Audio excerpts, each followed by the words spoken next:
Hello everyone, welcome back to this new video जिसमें again हम बात करने वाले हैं आईसीआईसीआई प्रूडेंशियल एएमसी के आईपीओ की, जिसका वैसे आज दूसरा दिन है और अब दूसरा दिन जस्ट क्लोज होने ही वाला है। मैं अभी ये वीडियो रिकॉर्ड कर रहा हूँ शायद 3:40-3:50 के आसपास, तो बस 1 घंटे बाद सेकंड डे भी इसका क्लोज हो जाएगा। तो देखिए, अब हम इस आईपीओ में अप्लाई करें या ना करें ये डिसाइड करने के लिए हमारे पास बस कल का ही ऑप्शन है। कल ही आईपीओ क्लोज होने वाला है, तो अब तो हमें कुछ ना कुछ डिसाइड करना ही होगा।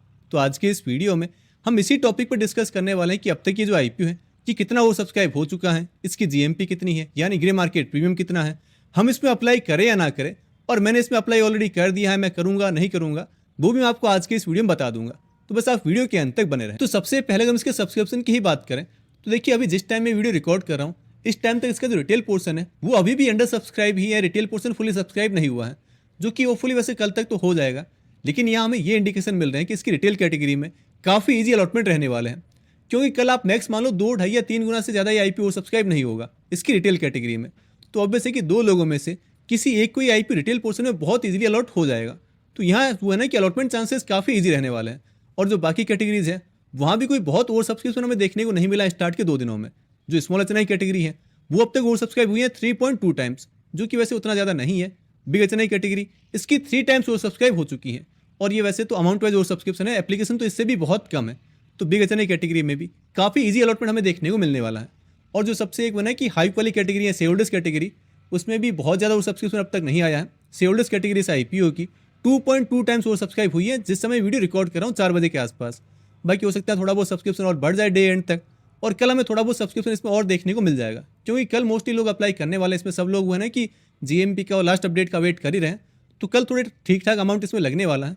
तो कल ये जरूर आपको सब्सक्रिप्शन स्टेटस थोड़ा ऊपर जाते हुए देखने को मिलेगा, लेकिन उसके बाद भी इसमें आप ये लिख कर ले लो कि ऑलमोस्ट हर एक कैटेगरी में बहुत ईजी अलॉटमेंट रहने वाले हैं। अगर आप ना कि 3, 4, 5 लॉट के लिए भी अप्लाई करते हो, 5 लॉट यानी कि 5 अलग अलग डीमैट अकाउंट से अलग अलग एप्लीकेशन लगाते हो, तो श्योर शॉट आपको 1-2 एप्लीकेशन में अलॉटमेंट तो मिल ही जाएगा। तो ये तो वो है कि आप पक्का मान लो कि इसमें ऑलमोस्ट हर एक कैटेगरी में बहुत ही इजी अलॉटमेंट रहने वाले हैं। आप चाहे रिटेल की बात कर लो, स्मॉल एचएनआई हो, बिग एचएनआई हो, या फिर शेयरहोल्डर्स कोटा ही क्यों ना हो। और वैसे भी शेयरहोल्डर्स में तो प्रोपोर्शनल बेसिस पर अलॉटमेंट होना है। तो यहाँ तो है कि आप कल इसका सब्सक्रिप्शन नंबर देखकर अपने हिसाब से प्लान कर भी सकते हो कि आपको कितने लॉट्स के लिए अप्लाई करना है। बाकी अगर इसकी जीएमपी की बात करें ग्रे मार्केट प्रीमियम की, तो देखिए जीएमपी इसकी काफ़ी हद तक स्टेबल कह सकते हो, या फिर 2-3% का वो है ना कि अप्स एंड डाउन हमें देखने को मिल रहा है। अभी इसकी जो जीएमपी है वो है 12% के आसपास। आज का जब दिन शुरू हुआ था तब बहुत हुआ ना कि जीएमपी काफ़ी अप ट्रेंड पर शुरू हुई थी 15-16% के आसपास, लेकिन फिर थोड़ी बहुत प्रॉफिट बुकिंग, थोड़ा सेलिंग प्रेशर में देखने को मिला है। और फिलहाल ग्रे मार्केट में आईसीआईसीआई प्रूडेंशियल के शेयर्स 12% के प्रीमियम पर ट्रेड कर रहे हैं, जो कि अगर मैं आपको कह दूं कि इतनी बड़ी इश्यू साइज के आईपीओ के लिए अच्छे प्रीमियम्स ही हैं। अगर 12% पर लिस्टिंग हो गई तो इसे हम एक अच्छी लिस्टिंग ही कहेंगे, क्योंकि ये होने कि इस आईपीओ में अलॉटमेंट बहुत ही इजीली मिलने वाला है। तो जब इतने इजी अलॉटमेंट मिल रहे हैं आपको, अगर मान लो आप इसमें कल ही अप्लाई करते हो 16 को, और क्योंकि 19 को ही इसकी लिस्टिंग होने वाली है, तो अगर 3 दिन में आपको 10-12-15% की लिस्टिंग गेंस मिल गए तो इसमें क्या ही बुराई है, अच्छे लिस्टिंग गेंस है।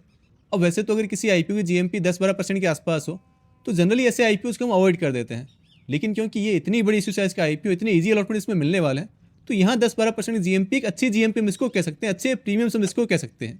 तो जीएमपी इसकी है 12%, और बाकी सब्सक्रिप्शन के बारे में मैंने आपको ऑलरेडी बता दिया है। अब मेन मुद्दा ये है कि भाई हम इसमें अप्लाई करें या ना करें, और अगर करें तो किस कॉम्बिनेशन के साथ करें। मान लो अगर आप शेयरहोल्डर्स कोटा में एलिजिबल हैं तो आप शेयरहोल्डर्स कोटा की एप्लीकेशन लगाएं ना लगाएं, उसके साथ रिटेल में करें, स्मॉल एचएनआई में करें, बिग एचएनआई में करें। तो देखिए उसके बारे में आपको वैसे ज़्यादा कुछ हुआ नहीं, डायरेक्टली तो नहीं कह सकता कि आपको अप्लाई कर ही देना है या फिर अवॉइड कर देना है, लेकिन ये है कि फिलहाल ये आईपीओ अप्लाई करने जैसा लग रहा है। अगर आपको है ना कि थोड़े बहुत ज़्यादा एक्सपेक्टेशंस आपको नहीं है कि यार 40% मिले, 50% मिले, वैसे चांसेस तो इसमें नहीं है। अब मान लो अगर आप शेयरहोल्डर्स कोटा में भी एलिजिबल हैं, लेकिन आपके पास फंड बस इतना ही कि आप इसमें एक ही लॉट के लिए अप्लाई कर सकते हो, तो फिर आपको कौन सी कैटेगरी को चूज करना चाहिए। तो देखिए ऐसे में आपको चूज करना है रिटेल कैटेगरी को, क्योंकि शेयरहोल्डर्स कोटा के कंपेरिजन में रिटेल में अलॉटमेंट थोड़ा ईजी रह सकता है अभी के ट्रेंड के हिसाब से। बाकी तो कल जो भी सब्सक्राइब होगा उसके बेस पर काफ़ी कुछ डिपेंड करेगा, लेकिन फिलहाल जो भी ट्रेंड है उसके अकॉर्डिंग रिटेल में अलॉटमेंट ज़्यादा ईजी रहेगा। तो अगर आपको एक ही लॉट में अप्लाई करना है तो फिर आप अप्लाई कीजिए रिटेल कैटेगरी में। लेकिन अगर आपके पास है 2-2.5 लाख रुपए के आसपास, तो एक तो आप शेयरहोल्डर्स कोटा में इसकी जो मैक्सिमम लिमिट है 15 लॉट्स के लिए अप्लाई कर दीजिए, आपको जो भी लॉट अलॉट होने होंगे वो हो जाएंगे। और उसके साथ आपको एक लॉट अप्लाई कर देना है रिटेल कैटेगरी में। एक से ज़्यादा अप्लाई करने का कोई मीनिंग नहीं है, क्योंकि ये जो आईपीओ है ये अभी भले अंडर सब्सक्राइब है रिटेल कैटेगरी में, लेकिन कल तक तो ओवर सब्सक्राइब हो ही जाएगा। तो इसमें जो रिटेल कैटेगरी है उसमें आपको मैक्स वैसे भी एक ही लॉट अलॉट होना है, तो वहाँ आपको एक ही लॉट के लिए अप्लाई करना है, और जो बाकी पैसा है उससे आप चाहें तो शेयरहोल्डर्स कोटा में अप्लाई कर सकते हैं। लेकिन अगर आपके पास फंड है कि आप स्मॉल एचएनआई में या फिर बिग एचएनआई में अप्लाई कर सकते हो, तो वैसे यहाँ दोनों में कोई कंपेरिजन नहीं बनता है। आपको अगर इतने फंड हैं आपके पास तो सबसे पहले तो आपको बिग एचएनआई को ही प्रायोरिटाइज करना है, क्योंकि वहाँ सबसे ईजी अलॉटमेंट रहेंगे। और अगर अलॉटमेंट मिल गया वहाँ आपको, तो वहाँ आपको शेयर्स भी 2 लाख रुपए के मिलेंगे, तो है ना कि परसेंटेज बेसिस पर आपको प्रॉफिट भी वहाँ पर ज़्यादा होगा। लेकिन आपके पास 2-2.5 लाख रुपए के आसपास का पैसा है और आप शेयर होल्डर्स कोटा में एलिजिबल नहीं है, देन फिर आप चाहें तो स्मॉल एचएनआई में अप्लाई कर सकते हैं। और वहीं अगर आपके पास 5 लाख रुपए समथिंग है तो फिर आप और शेयर होल्डर्स कोटा में भी एलिजिबल है, तो एक तो शेयर होल्डर्स कोटा की एप्लीकेशन 15 लॉट्स की और उसके अलावा 16 लॉट्स की एप्लीकेशन आप स्मॉल एचएनआई की लगा सकते हैं। तो ये कुछ वो कॉम्बिनेशंस हैं जिनके थ्रू आप इस आईपीओ में अप्लाई कर सकते हैं। बाकी देखिए कल ही आईपीओ कितना ओवर सब्सक्राइब होता है किस कैटेगरी में, कल इसकी जीएमपी कितनी रहती है, ओवरऑल सेंटीमेंट्स कैसे रहते हैं, उस पर काफ़ी कुछ डिपेंड करेगा। तो उसके अकॉर्डिंग आपको है ना कि अपने लेवल पर डिसाइड कर लेना है। बाकी मैंने फिलहाल तो इस आईपीओ में अप्लाई नहीं किया है, लेकिन मेरा प्लान ये है कि मैं फुल फोर्स के साथ इस आईपीओ में अप्लाई करने वाला हूँ। कुछ तो रिटेल कैटेगरी में अप्लाई करूँगा और कुछ वो है कि 1-2 या शायद 3 लॉट्स 3 एप्लीकेशन जो मेरी हैं वो शेयर होल्डर्स कोटा की भी रहेगी, तो उसमें भी मैं कल वो जितना भी ओवर सब्सक्राइब होगा ये आईपीओ उसके अकॉर्डिंग शेयर होल्डर्स कोटा में भी अप्लाई करूँगा।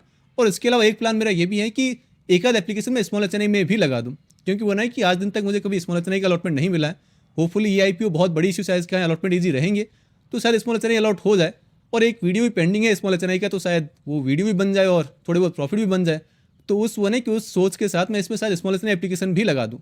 तो कुछ एक रिटेल एप्लीकेशन, 2-3 शायद शेयर होल्डर्स कोटा की एप्लीकेशन और एक शायद स्मॉल एचएनआई की एप्लीकेशन में इसमें लगा दूंगा। हालांकि अभी का प्लान है, बाकी मैंने कहा ना कि कल पर काफ़ी कुछ डिपेंड करेगा। कल इसकी जीएमपी एकदम क्रैश ही कर गई, सेकेंडरी मार्केट में बहुत बड़ा डाउन ट्रेंड आ गया, तो फिर शायद मैं अपने डिसीजन पर फिर से रीथिंक कर लूँ। लेकिन फिलहाल के लिए मेरा यही प्लान है, मैं इस आईपीओ में फुल फोर्स के साथ अप्लाई करने वाला हूँ।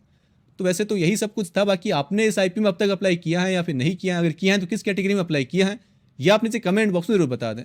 और हाँ, मैं अप्लाई करूँगा नहीं करूँगा ये कल के दिन मैं अपने टेलीग्राम चैनल पर आपको एक बार फिर से अपडेट कर दूंगा। और इसकी जो जीएमपी की अपडेट्स भी है वो भी आपको टाइम टू टाइम मेरे टेलीग्राम चैनल पर मिल जाएगी, तो आप चाहें तो इसे भी ज्वाइन करके रख सकते हैं।